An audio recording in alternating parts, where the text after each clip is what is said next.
সেলিব্রিটিদের lifestyle মানেই সাধারণ মানুষের কাছে অনেকটা স্বপ্নের মতো। তাই তাদের জীবনের গল্প সম্পর্কে জানতেও অনেকটা আগ্রহ কাজ করে সবার ভিতর। তো আজ আমরা জানবো বলিউডের ভাইজান খ্যাত সালমান খানের জীবনের গল্প ও সকল খুঁটিনাটি বিষয়গুলো। আব্দুর রশিদ সেলিম সালমান খান একজন ভারতীয় চলচ্চিত্র অভিনেতা, প্রযোজক এবং টেলিভিশন ব্যক্তিত্ব। তিনি মাঝে মাঝে গানও গেয়ে থাকেন। ৩০ বছরের অধিক সময়ে কর্মজীবনে তিনি অসংখ্য পুরস্কার অর্জন করেছেন। তার মধ্যে রয়েছে চলচ্চিত্র প্রযোজক হিসেবে ২টি জাতীয় চলচ্চিত্র পুরস্কার ও অভিনয়ের জন্য ২টি ফিল্মফেয়ার পুরস্কার। বলিউডের সবচেয়ে বড় তারকা সালমান খানকে বিশ্ব ও ভারতীয় চলচ্চিত্রের অন্যতম ব্যবসা সফল অভিনয় শিল্পী বলে আখ্যায়িত করা হয়। ফোর্বস সাময়িকের ২০১৮ সালের বিশ্বের সবচেয়ে পারিশ্রমিক গ্রহীতা ১০০ তারকা বিনোদনদাতার তালিকায় অনুসারে সালমান খান $৩৭.৭ মিলিয়ন আয় করে ভারতীয়দের মধ্যে শীর্ষস্থানীয় এবং সারা বিশ্বে ৮২তম স্থান অধিকার করেন। চিত্রনাট্যকার সেলিম খানের জ্যেষ্ঠ পুত্র সালমান খান ১৯৮৮ সালে বিবি হো তো ऐसी চলচ্চিত্রে একটি গৌণ ভূমিকায় অভিনয়ের মধ্য দিয়ে বলিউডে আত্মপ্রকাশ করেন। কেন্দ্রীয় চরিত্রে তার অভিনীত প্রথম চলচ্চিত্র मैंने प्यार किया ব্যবসা সফল হয়। এই ছবিতে কাজের জন্য তিনি শ্রেষ্ঠ নবাগত অভিনেতা বিভাগে ফিল্মফেয়ার পুরস্কার লাভ করেন। এরপর ৯০-এর দশকে তিনি বলিউডের বেশ কিছু ব্যবসা সফল হিন্দি চলচ্চিত্র উপহার দেন। তার মধ্যে রয়েছে প্রণয়মূলক নাট্যধর্মী হাম আপকে হ্যায় কৌন, মারপিটধর্মী লোমহর্ষক করণ অর্জুন, হাস্যরসাত্মক জুড়ওয়া, প্রণয়ধর্মী প্যার কিয়া তো ডরনা কিয়া, হাস্যরসাত্মক বিবি নাম্বার 1 এবং পারিবারিক নাট্যধর্মী হাম সাথ সাথ হ্যায়। ২০০০-এর দশকে কিছু সময় পিছিয়ে পড়ার পর তিনি ২০১০ দশকে আরও বেশি তারকা খ্যাতি অর্জন করেন। এই সময়ে ব্যবসা সফল ছবি দাবাং, রেডি, এক থা টাইগার, কিক, সুলতান, টাইগার জিন্দা হে চলচ্চিত্রে কেন্দ্রীয় চরিত্রে অভিনয় করেন। এছাড়া ২০১০ সালে তিনি বিগ বস প্রতিযোগিতার সঞ্চালক হিসেবে দায়িত্ব গ্রহণ করেন।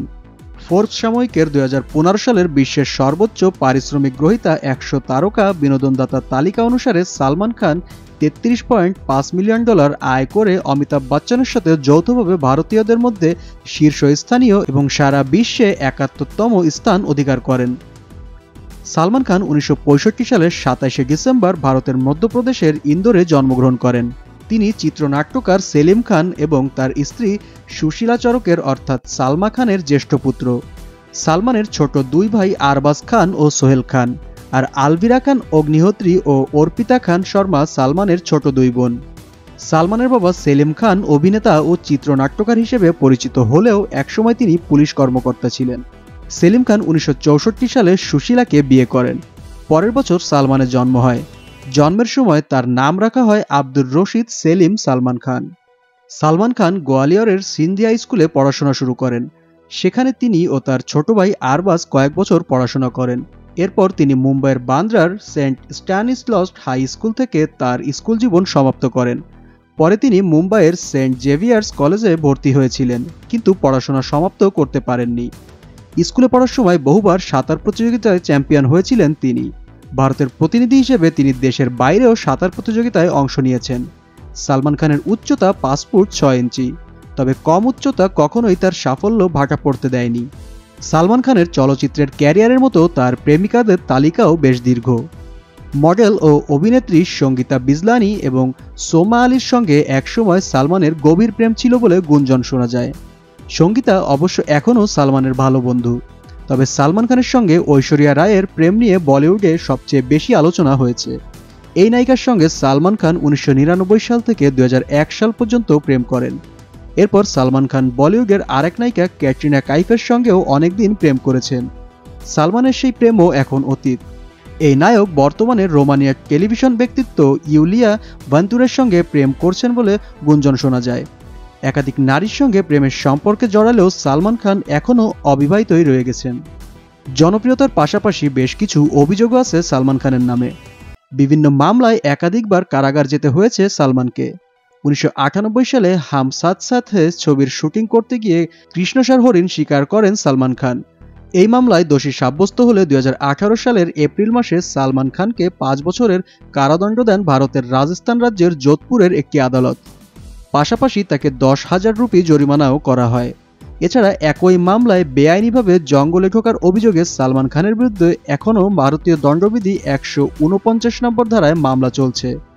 এর আগে 2002 সালে মদ্যপ অবস্থায় গাড়ি চালিয়ে মুম্বাইয়ের ফুটপাতে শুয়ে থাকা মানুষের উপর গাড়ি উঠিয়ে দেওয়ার অভিযোগও আছে সালমানের নামে। সালমান খানের মোট সম্পত্তির পরিমাণ $360 মিলিয়ন, ভারতীয় মুদ্রায়, যার অর্থমূল্য দাঁড়ায় 2304 কোটি টাকা। সালমান খানের বাৎসরিক আয় 165 কোটি টাকা গড়ে। 2020 সালে সেই আয় বেড়ে দাঁড়িয়েছে 200 কোটি টাকা। মাসে আয় 20 কোটিরও বেশি। সালমান খানের গ্যালাক্সির দাম 150 কোটি টাকার বেশি। বর্তমান মূল্যে তা অনেকটাই বেড়ে গিয়েছে।